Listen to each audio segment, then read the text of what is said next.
네, 안녕하세요. 오대교 수능연구소의 오대교 대표입니다. 11월 수능이 끝나고 고등학교 3학년 학생들과 우리 수험생들이 어떤 준비를 해야 되는지, 그리고 1학년, 2학년 학생들은 올 겨울방학을 활용해서 어떤 준비를 해야 되는지에 대해서 오늘 말씀드리도록 하겠습니다. 11월 수능이 끝나고 우리 수험생들이 고민이 좀 많은 것 같아요.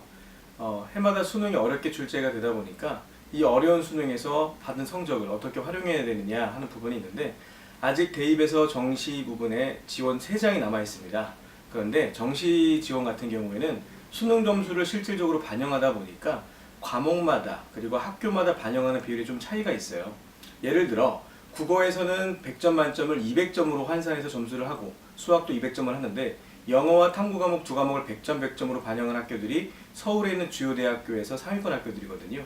이러한 특징들을 이해한다고 한다면 현재 본인의 성적을 조합을 했을 때 가장 유리한 전형을 찾는 작업들이 우리가 성적표가 나오는 이 기간까지 해야 될 일들이 너무 중요한 부분이거든요. 이런 과정들을 거쳐서 본인에게 가장 유리한 전형과 학과들을 찾는 작업들이 반드시 필요할 것 같습니다. 그리고 EBS 사이트를 활용하게 되면 모의 지원을 할 수가 있어요. 현재 받은 점수를 기준으로 했을 때 현재 본인이 갈 수 있는 가장 상위권 대학과 그 안정권 대학들을 찾아서 본인에게 점수에 가장 유리한 전형들을 찾는 방법들이 지금 이 시기에 가장 필요할 것 같습니다. 2018학년도 수능의 가장 큰 특징이라고 한다면 역시 평가원 6월, 9월 문제 연계성을 확인할 수가 있어요. 바로 이 부분을 확인해서 우리 고등학교 1학년, 2학년 학생들이 앞으로 겨울방학을 효과적으로 활용하는 전략으로 생각할 수 있을 것 같은데요. 이번 2018학년도 수능에서도 역시나 6월 달에 나왔던 문제, 그리고 9월 달에 나온 문제가 11월 수능에 직접 출제가 됐거든요. 그리고 또 한 부분이 EBS 연계 부분에서 70%를 유지했다는 특징이 있다는 것이죠. 그렇다고 한다면 현재 고등학교 2학년 학생들의 경우에도 기출문제, 과거에 출제된 기출문제를 중심으로 공부하는 전략은 이번 겨울방학 동안에 반드시 해야 되는 부분이고요. 현재 고등학교 1학년이고 2학년이 되는 학생들 역시도 과거에 출제된 기출문제를 중심으로 해서 본인이 취약한 부분들을 중심으로 개념들을 보강한다는 작업들은 올 겨울방학 동안에 반드시 해야 될 전략이 되겠습니다. 올해 수능 시험이 어렵게 출제되다 보니까 고등학교 1학년 학생들, 2학년 학생들, 그리고 학부모님들께서 고민이 많으신 것 같아요. 이렇게 어려운 수능이 내년에도 유지가 될 것인지 하는 고민이 많으신 것 같은데요. 제가 드리고 싶은 이야기는 난이도를 걱정할 게 아니라 우리가 예측 가능하게 일정에 맞춰서 준비해야 될 사항들을 충실히 하는 것이 무엇보다 중요하겠다 하는 부분들인데요. 실제로 올해 수능에서도 마찬가지였지만 6월 달에 나온 문제가 정말 9월 달에 나오고 6월, 9월에 나온 문제가 11월 수능에 직접 연계 출제가 되었거든요. 그런 측면을 이해한다고 한다면 올 겨울방학을 보다 충실히 기출문제를 중심으로 공부하는 내용들은 반드시 진행돼야 된다 하는 전략이고요. 또 하나는 고등학교 3학년 때 반영되는 비율의 내신이 50%에 해당합니다.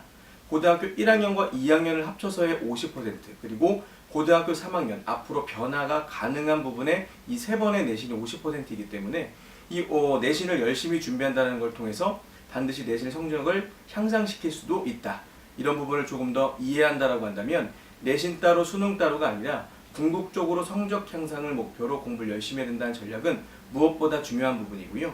1학년 학생들이라고 한다고 하더라도 과거에 출제된 기출문제들이 있거든요. 2학년 기출문제들이 있기 때문에 그 기출문제를 중심으로 해서 본인이 취약한 부분들을 배울 수 있는 공부를 전략적으로 올 겨울방학을 활용한다고 한다면 충분히 성적 향상의 결과를 만들 수 있겠습니다. 올해 수능을 준비하느냐고 너무 고생 많았던 것 같아요. 저 역시도 수능을 10번 봤거든요. 10번을 보면서 처음부터 공부를 못했다가 나중에 잘하게 되는 이 과정들이 너무나 중요했던, 지금 생각해 너무나 소중한 경험이 된 것 같아요. 물론 결과를 한 부분도 너무나 중요하겠지만 우리 학생들이 반드시 잊지 않았으면 좋겠는 부분이 지금까지 달려왔던 이 노력들이라는 것은 인생의 밑거름이 될 거고 이 노력은 절대 헛되지 않을 거란 이야기인 거죠. 그러니까 결과에 너무 연연할 것이 아니라 내가 하나의 또 다른 성장의 계기를 마련했고 이 성장의 계기를 통해서 인생을 한 번 더 성장에 올라갈 수 있다 하는 조금 더 큰 틀에서 좀 생각을 했으면 좋을 것 같고요.